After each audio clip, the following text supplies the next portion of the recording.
এজন্যই আল্লাহ রাব্বুল আলামিন কোরআনুল কারীমের 2 নাম্বার সূরা সূরাতুল বাকারার 256 নাম্বার আয়াতের ভিতরে আল্লাহ রাব্বুল আলামিন খুব সুন্দর করে জানিয়ে দিলেন, ফামাই ইয়াকফুর বিত্তাগুতি ওয়া ইউমিন বিল্লাহি فقد استمسك بالعروة الوثقى لا انفصام لها والله سميع عليم।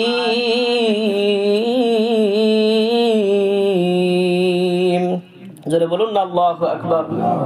সম্মানিত হাজিরিন, সম্মানিত বন্ধুগণ, আল্লাহ রাব্বুল আলামিন কোরআনুল কারীমের ভিতরে ডাক দিয়ে বলছেন, বান্দা, যদি তোমরা আমি আল্লাহ তাআলার প্রতি ঈমান আনতে চাও, যদি তোমরা আমি আল্লাহ তাআলার প্রতি বিশ্বাস স্থাপন করতে চাও, তাহলে তোমরা তাগুতের সাথে কুফরি করো, তাগুতের সাথে নাফরমানি করো, তাগুতকে বর্জন করো।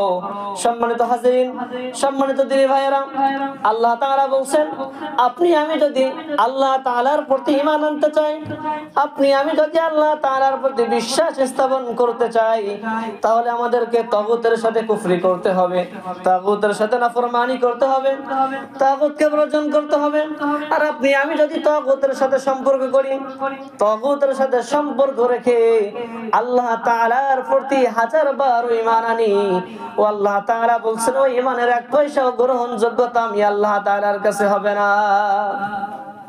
সম্মানিত হাজিরিন, সম্মানিত বন্ধুগণ, আল্লাহ রাব্বুল আলামিন এই জন্যই তো কোরআনুল কারীমের 16 নম্বর সূরা সূরাতুন আন-নাহলের 36 নম্বর আয়াতের ভিতরে আল্লাহ রাব্বুল আলামিন বলেন, ওয়ালাকাদ বা'আসনা ফি কুল্লি উম্মাতির রাসূলান আন ইয়া'বুদুল্লাহা ওয়াজতানিবুত তাগুত। জোরে বলুন না আল্লাহু আকবার। সম্মানিত হাজিরিন, সম্মানিত বন্ধুগণ, আল্লাহ রাব্বুল আলামিন কোরআনুল কারীমের ভিতরে বলছেন, বান্দা শোনো, আমি দুনিয়ার প্রথম থেকে শুরু করে যত নবী রাসূল দুনিয়ায় পাঠিয়েছি, হযরত আদম আলাইহিস সালাতু ওয়াস সালাম থেকে শুরু করে হযরত ঈসা রুহুল্লাহ পর্যন্ত যত নবী রাসূল দুনিয়ায় পাঠিয়েছি, প্রত্যেকটা নবীকেই আমি আল্লাহ তাআলা দাওয়াত দেওয়ার সিস্টেম মাধ্যম শিখিয়ে দিয়েছি একটা, কিন্তু পয়েন্ট দিয়েছি 2টা।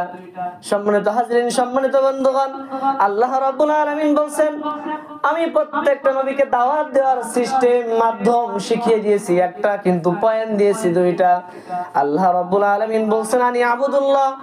প্রথম নাম্বার পয়েন্ট হলো আনি আবুদুল্লাহ, তোমরা শুধুমাত্র কেবলমাত্র আমি আল্লাহ তাআলার প্রতি ঈমান আনতে হবে। এই দুনিয়ায় অন্য কারো রব মানা যাবে না, শুধুমাত্র একজনকে রব মানতে হবে। চিল্লায় বলুন তিনি কে? সম্মানিত হাজিরিন, সম্মানিত দিনী ভাইরা, আল্লাহ রাব্বুল আলামিন দ্বিতীয় নাম্বার পয়েন্ট বলছেন ওয়াজতানিবুত তাগুত। দ্বিতীয় নাম্বার পয়েন্ট হলো যে এই দুনিয়ায় আপনি আমি যদি আল্লাহ তাআলার প্রতি ঈমান আনতে চাই, আপনি আমি যদি আল্লাহ তাআলার প্রতি বিশ্বাস স্থাপন করতে চাই, তাহলে তাগুতের সাথে নাফরমানি করতে হবে, তাগুতের সাথে কুফরি করতে হবে, তাগুতকে বর্জন করতে হবে।